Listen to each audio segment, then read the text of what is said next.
suis en train de faire mon hublot et il pleut. Ah, sa grand-mère en vélo. Compliqué de trouver les choses, hein, des fois. C'est pas évident. Hein. On est dans un pays qui est ravitaillé par les corbeaux, hein, je vous le dis, moi. On n'est pas dans la merde, les gars. On n'est pas dans la merde.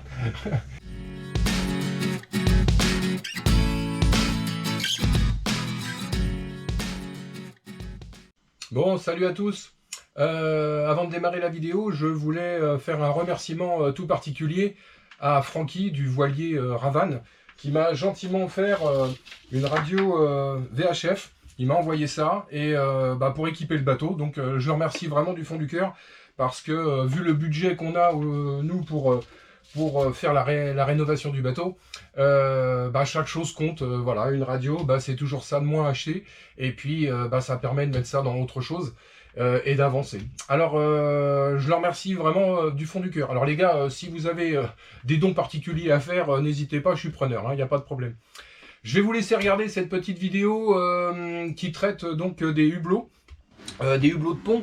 Et elle a été faite en deux parties, parce que il y a eu toute la réflexion de savoir comment on allait adapter ces hublots, et la fabrication du support, et après la pose. Donc en deuxième partie, vous aurez la pose, parce que c'était un petit peu compliqué de la mise en œuvre, et il m'a fallu quasiment, on va dire, allez, 2 bonnes semaines pour fabriquer et poser les deux hublots de pont qui sont des Plastimo 70 par 70.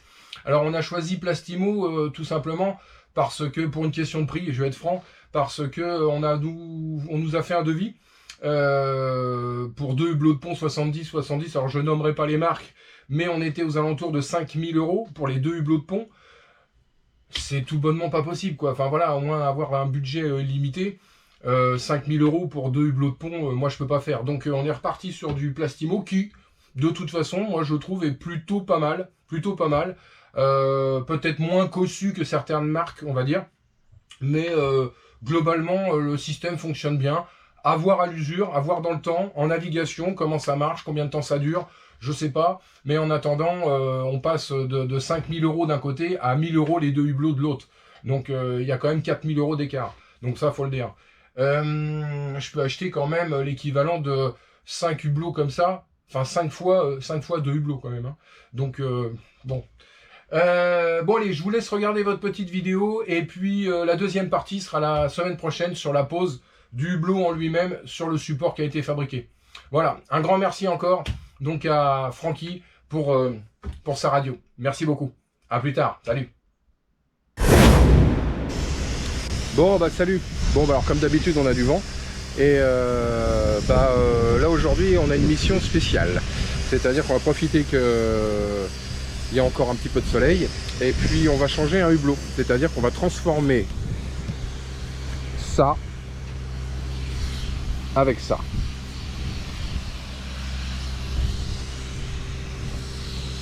Donc là on a un hublot 70-70 Plastimo, mais il est pas adapté à mon type de bateau. C'est pas normalement c'est quelque chose qu'on doit poser sur le pont directement et boulonner, voilà, visser. Là aujourd'hui moi j'ai un système avec une remontée métallique. Et il va falloir s'adapter, quoi. Donc en fait la grosse difficulté c'est l'adaptation. Voilà, il va falloir adapter ce hublot là-dessus. Là. Parce que là, j'ai une remontée ici. Là, qu'on voit là. Et à l'intérieur j'ai du bois. Donc il va falloir que le recouvrement se fasse correctement. Donc je vais le poser à blanc pour voir. Et puis je vais essayer de trouver la meilleure adaptation possible.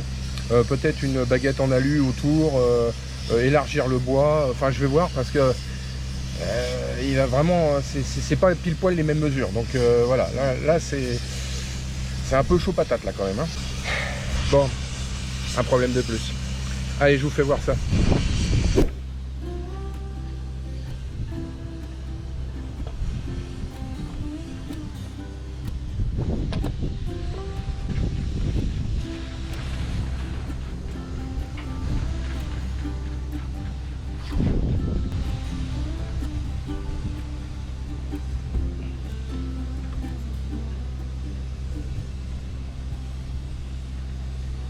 Bon, je m'en doutais un peu.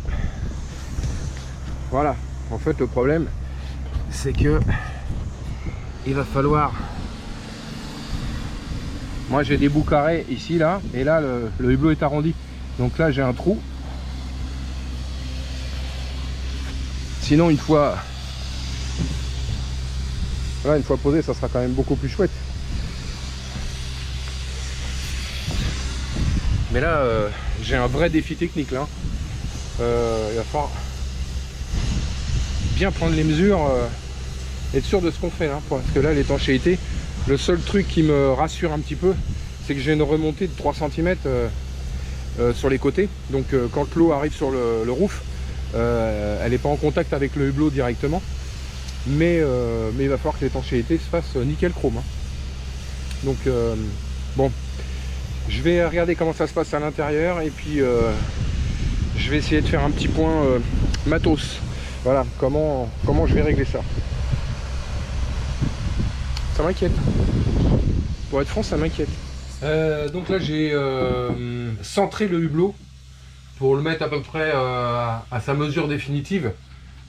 À la louche, hein, voilà, pour avoir une idée. Et en fait, le souci, il est là. C'est que moi, j'ai les bois ici. Et là, j'ai un espace avec le fameux trou là qui... Donc il va falloir que je refasse une pièce pour adapter tout ça là. Ça vienne bien au bord.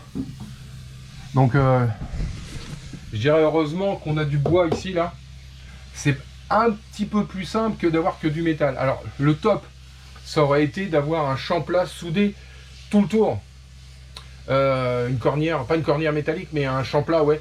De manière à pouvoir poser le hublot directement dessus et faire l'étanchéité à plat.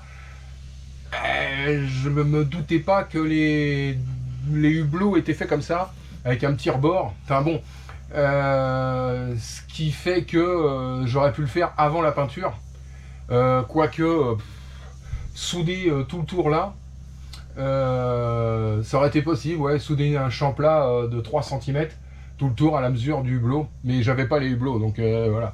Donc déjà pour commencer, non, bah, on va le conditionner en bois, l'intérieur est en bois, ça permettra de visser les vis dans le bois. Faut juste trouver la bonne astuce qui va bien pour l'étanchéité. Je vais refaire un encadrement bois qui s'adapte à ça. Et puis on fera une étanchéité classique. Après je vais le peindre, voilà, et on posera le hublot en dernier propre. On n'est pas dans la merde les gars, on n'est pas dans la merde. Donc voilà, mais ça c'est un genre de défi que j'adore, hein, parce que ça c'est le genre de truc, faire rentrer un truc carré dans un truc rond, voilà, moi j'aime bien, ça c'est le genre de truc où il faut de la réflexion, il faut gamberger un peu. J'ai un vieux système à recouvrement et il faut mettre un hublot moderne avec un système de fixation moderne. C'est loin d'être simple, mais ça vaut le coup. Bon, alors faut que je trouve la bonne solution là, parce que j'ai le deuxième devant à faire aussi, quoi. Donc faut que je trouve la meilleure des solutions pour que ça fonctionne, et que ça fonctionne surtout dans le temps. Voilà, que dans 2 ans mon truc soit pas pourri, ou qu'il n'y ait pas de fuite, et que voilà, faut bien que je cogite mon système. Sinon ça fait un max de lumière, hein. C'est étonnant, hein. C'est étonnant. On voit le mât du bateau, c'est la première fois que je le vois d'ici. Voilà, avec toutes les fixations.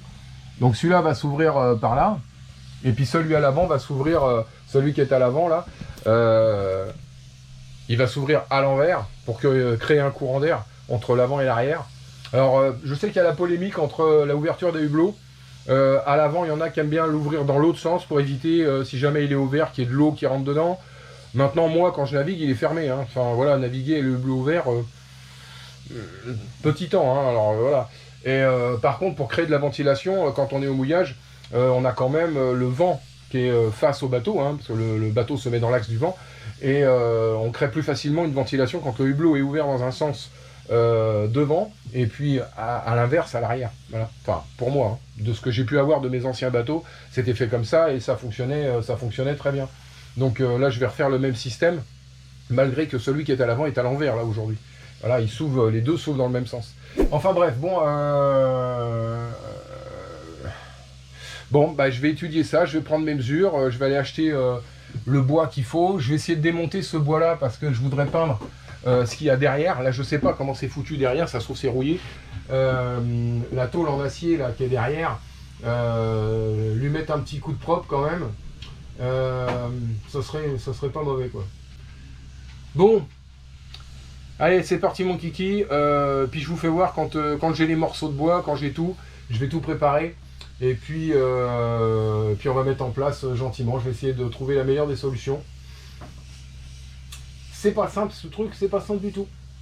Mais on va y arriver, pas de problème, pas de problème. Hein, il y a eu plus compliqué dans la vie. Hein. Vous savez quoi là? Il pleut. Je sais pas si on voit.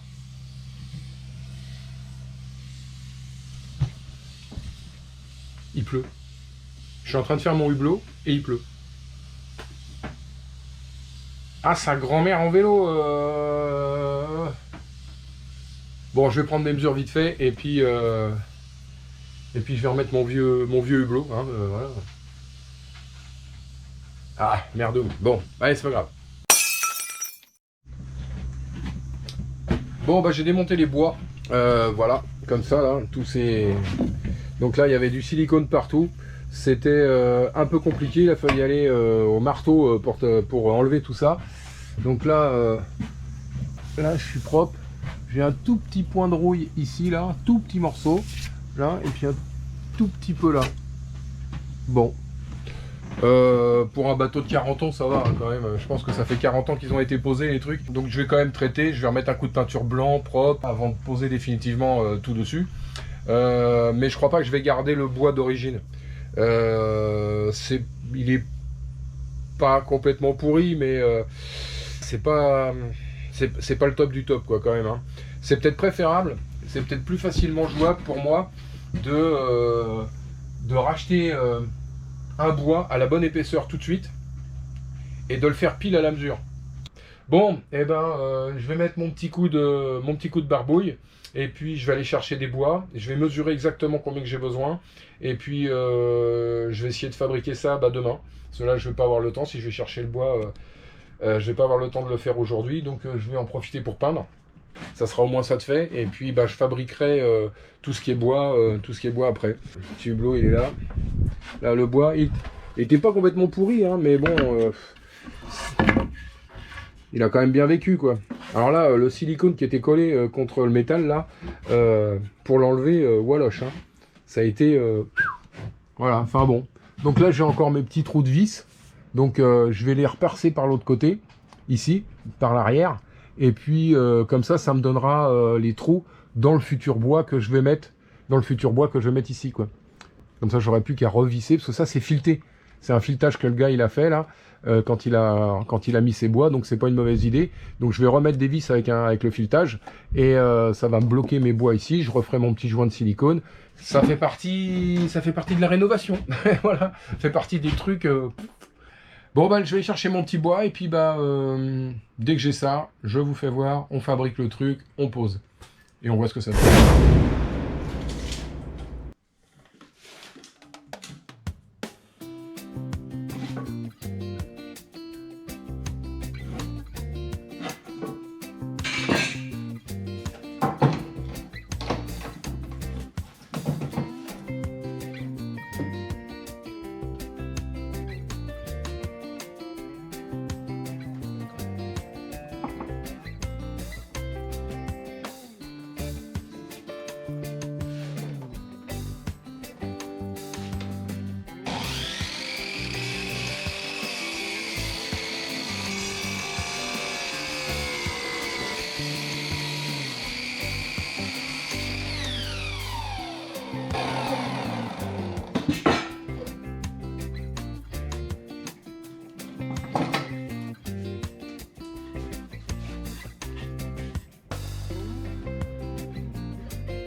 Là, l'intérêt, c'est que le cadre soit le plus d'équerre possible et que la cote intérieure où je vais poser le hublot soit le plus précis possible. Donc le hublot fait 62,5 et là, normalement, j'ai 62,7 de manière à ce qu'il rentre nickel dedans et que je puisse faire un petit joint de silicone. Même s'il y a une petite couche de peinture, bon bah voilà, ça va me faire un petit truc de tolérance, quoi.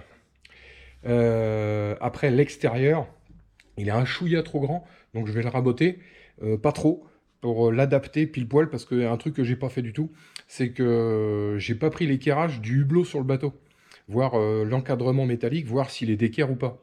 J'ai oublié de regarder. Et je vais l'adapter pile poil dedans, pour que ça rentre impeccablement bien. Mais ce qui est très important, c'est que ma cote intérieure, où je vais poser mon hublot dessus, soit nif nickel.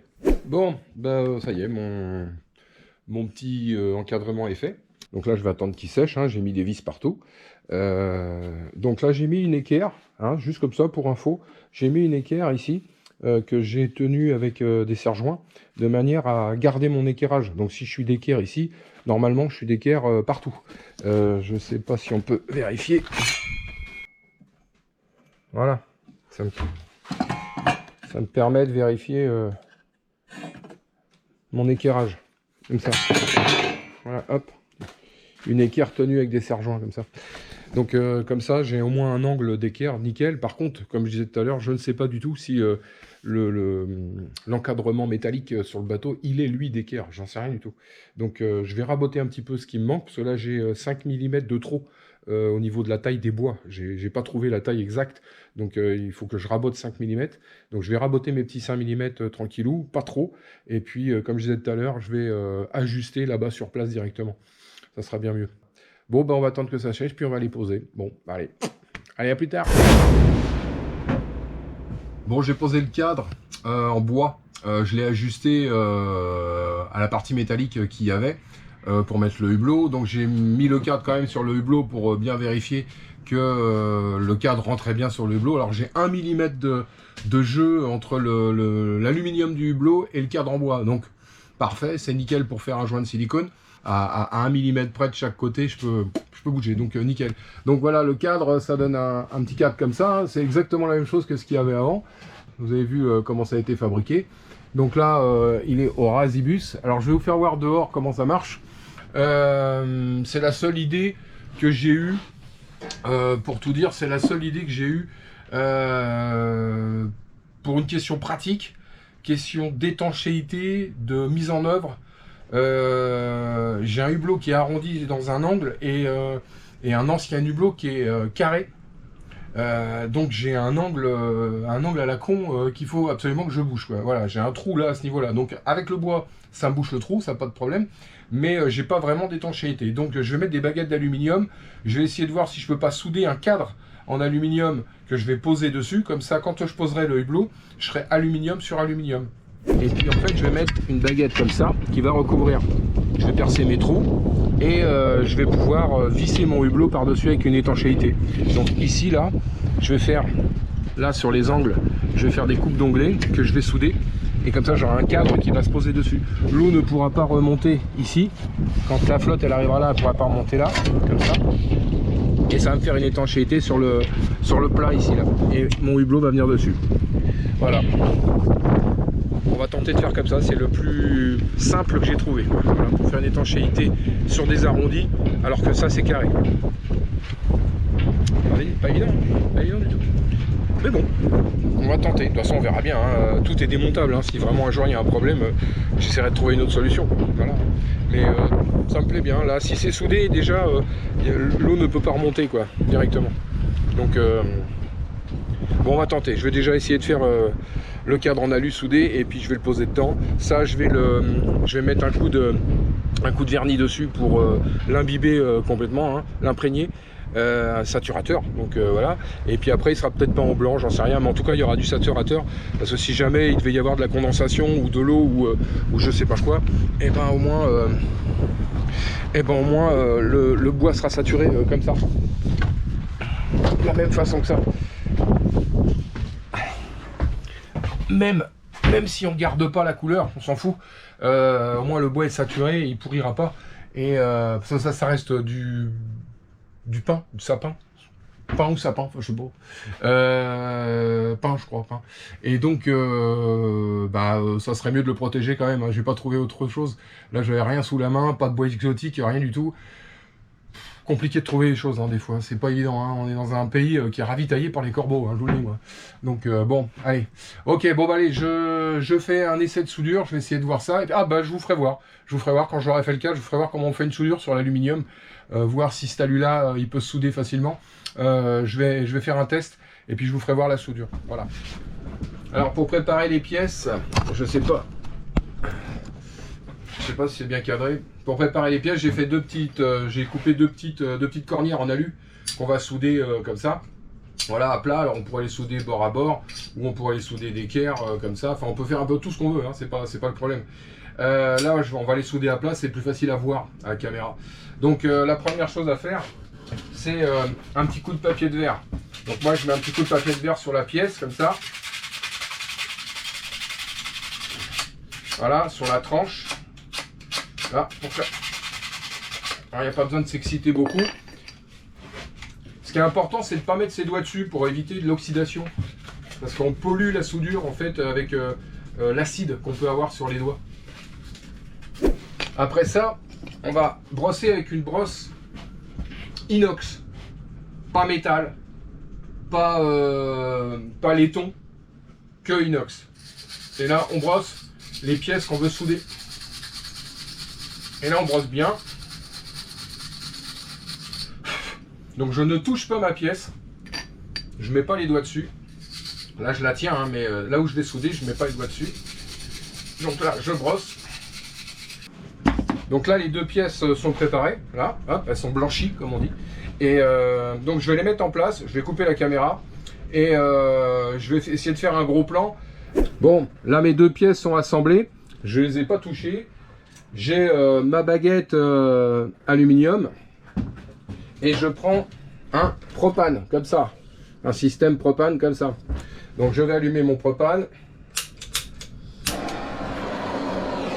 Et là, on y va. On chauffe la pièce.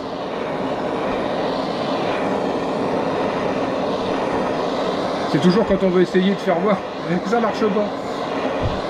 Bon, on va essayer de faire bien là. Donc on chauffe la pièce et à un moment donné, on met un peu de baguette. C'est le métal qui doit faire fondre la baguette, pas le chalumeau. Le chalumeau, il est là juste pour faire tenir la température.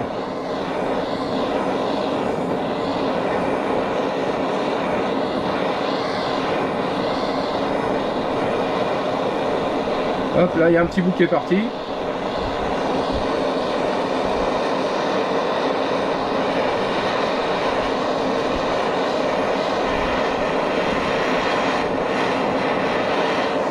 Le métal rentre au milieu, là, entre les deux.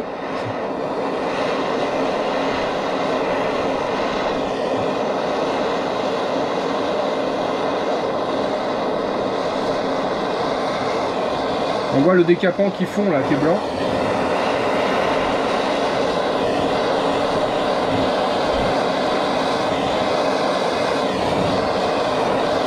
Voilà.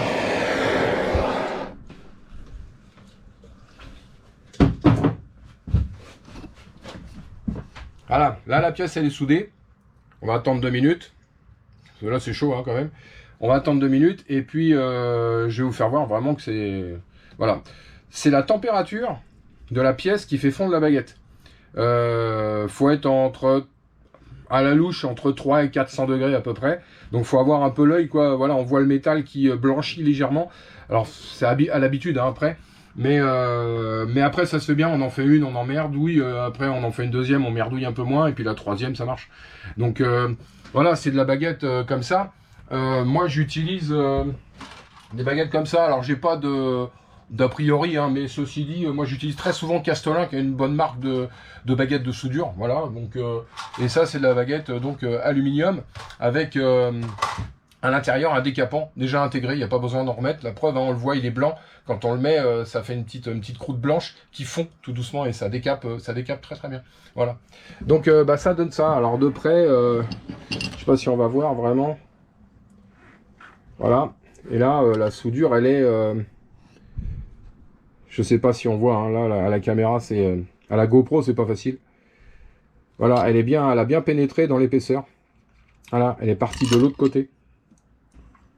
Donc, je vais vous faire voir.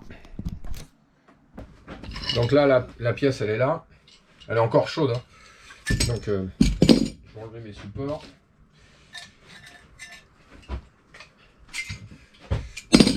Voilà.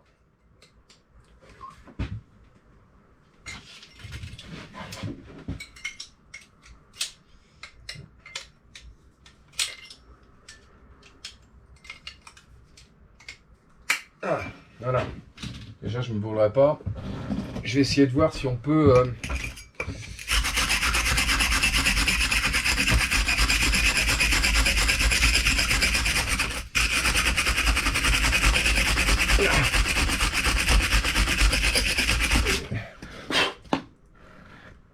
Donc, je sais pas si on voit...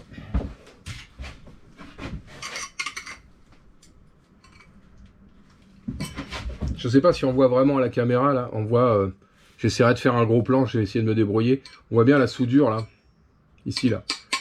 Qui est passée là, sur le côté, et qui ressort derrière. Qui effleure l'arrière. Par capillarité, ça rentre dedans. Voilà, mais là, on a une belle petite soudure. Puis alors, il y a un truc... toujours, hein, que je dis, c'est ça. C'est chaud. Voilà. Une soudure comme ça, si ça fait ça...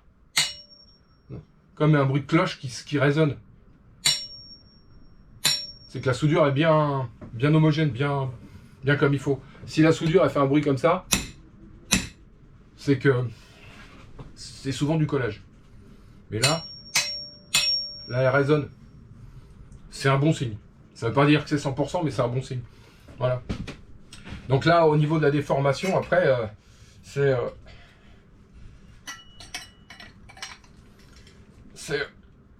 on peut y aller dans tous les sens, hein. Ça plie pas, hein. Même là, hein, l'épaisseur de la soudure pour la plier, c'est très solide, très solide. Donc voilà, c'est pas...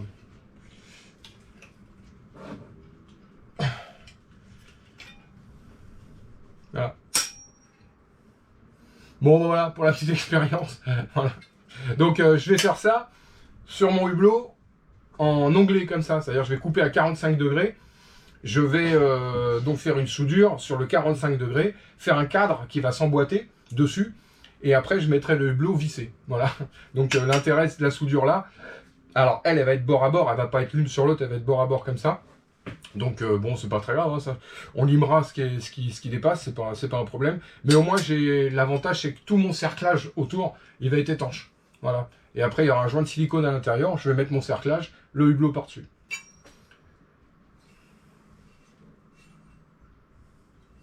Sinon, là, j'ai passé... Voilà, le cadre. J'ai passé 4 couches de vernis dessus. Enfin, de saturateur, pas de vernis. Enfin, j'ai passé mes 4 couches dessus. Comme ça, je peux aisément poser après mon cadre dessus. Il ne prendra pas la flotte. Enfin, s'il prend l'eau, enfin, s'il y avait d'avoir de l'eau, moi, il ne pourrira pas. Puis de toute façon, il va être peint. Parce que là, tout l'intérieur est blanc. Donc, ça sera peut-être pas en blanc ou en gris comme ça. Là, je sais pas, peut-être... on va voir comment je vais goupiller ça. Là, c'est plutôt madame qui va s'occuper de la déco. Moi, je fabrique et voilà, c'est tout. C'est mon job. Bon, et ben écoutez les petits enfants, écoutez, passez une bonne soirée et puis à demain.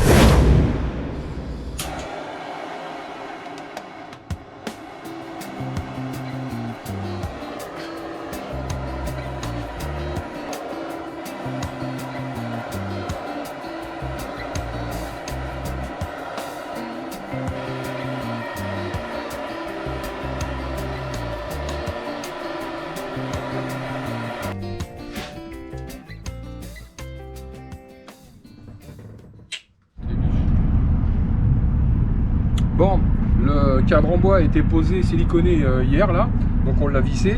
Là aujourd'hui il est sec, donc il est tout bon, impeccable. J'ai soudé j'ai soudé le cerclage métallique en alu pour mettre autour. Donc voilà, ça va venir comme ça.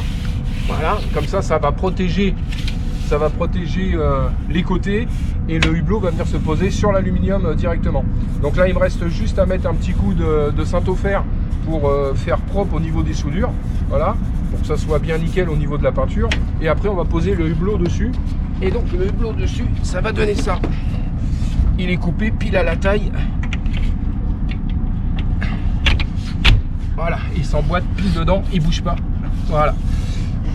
Sachant que tout l'aluminium ici va être peint en blanc comme le roof. Voilà.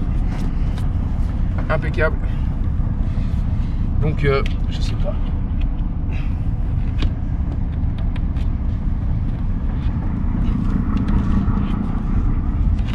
Là. Et donc ça s'ouvrira comme ça.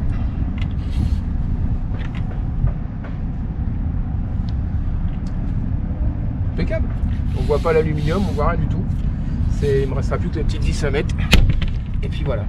Hop, on referme. Tac. Et toc. Voilà.